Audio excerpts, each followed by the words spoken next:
Magandang umaga mga bata. So, bago natin simulan ng ating aralin ay magdasal muna tayo. Sa ngalan ng Ama, ng Anak, ng Espiritu Santo. Amen. Magandang umaga ulit mga bata.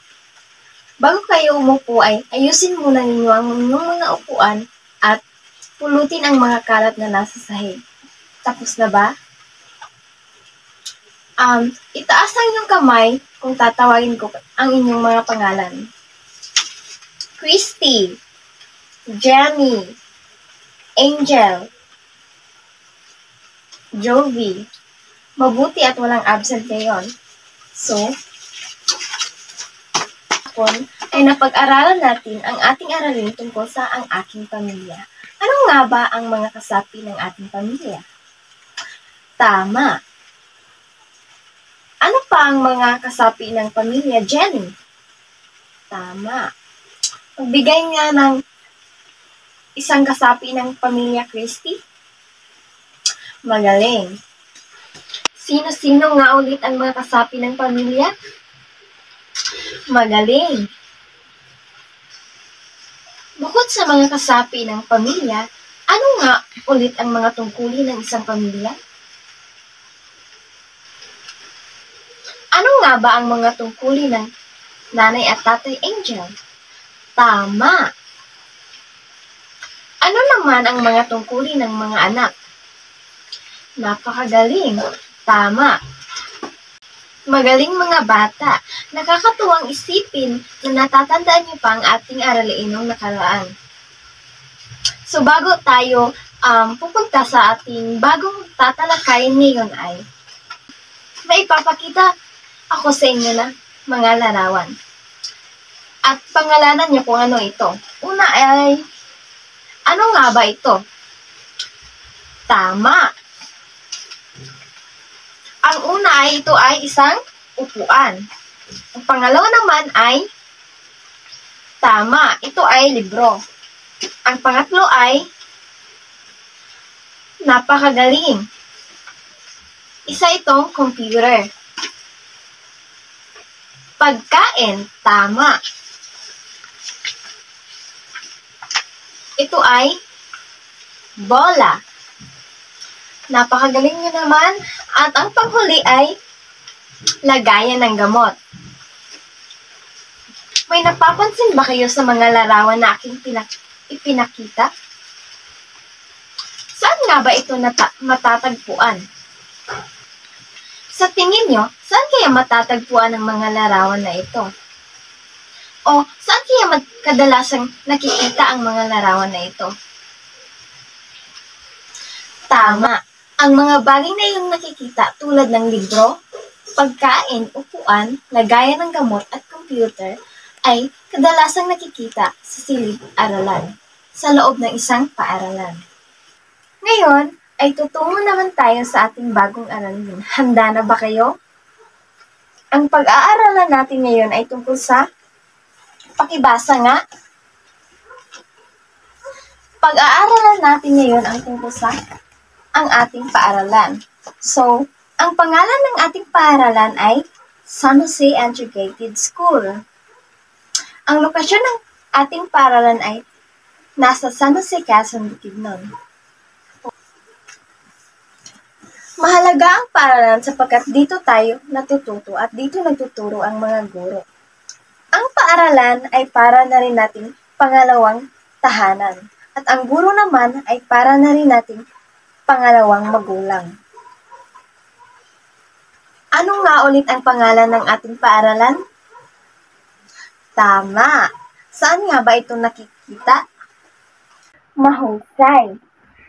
Ano pa ang mga bahagi ng paaralan, Sam? Tama. So bukod sa silid-aralan, silid-aklatan, computer room, kantina at gimnasyon, ano pa ang mga bahagi ng paaralan? Tama, napakagaling. Makakatulong ang mga bahaging ito upang mas lalo pang matuto ang mga mag-aaral.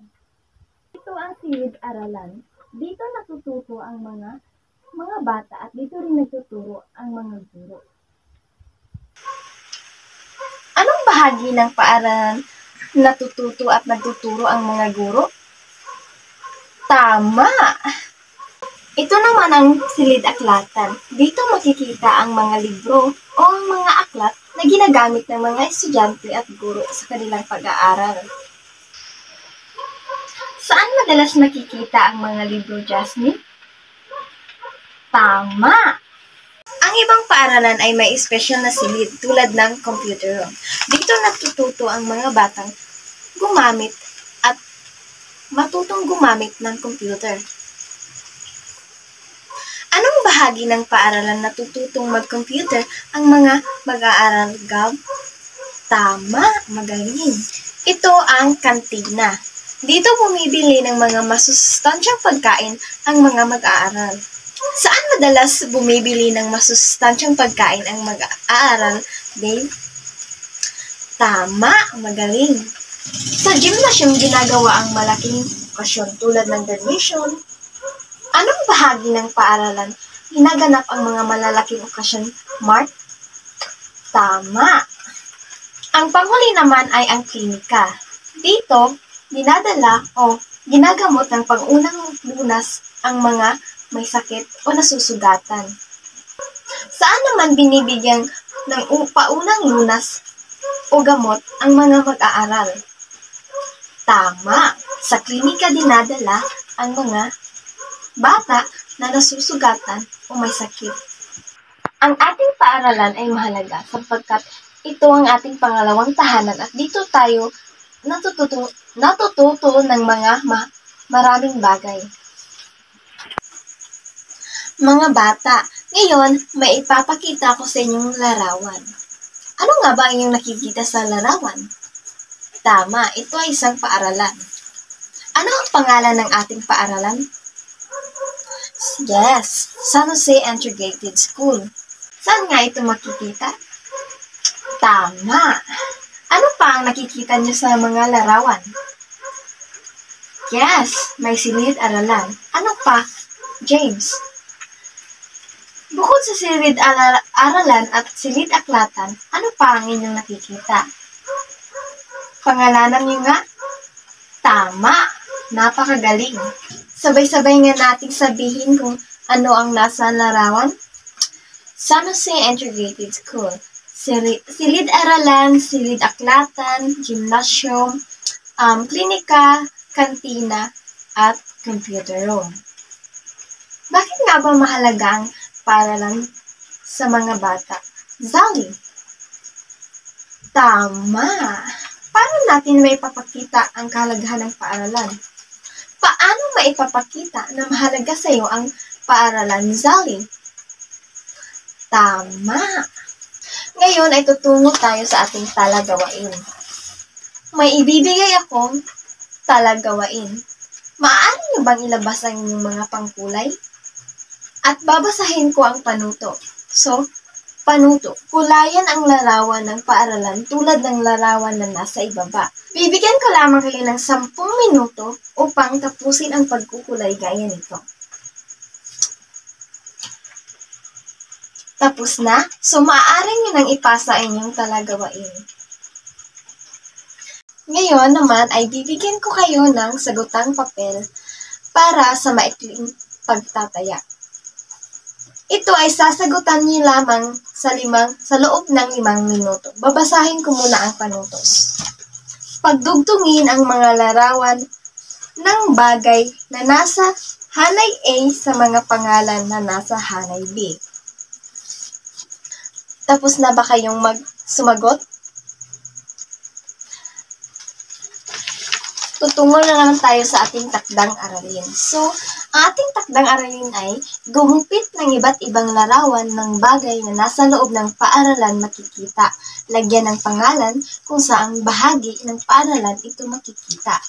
Idikit ito sa inyong kwaderno. Dito nagtatapos ang ating aralin ngayong araw.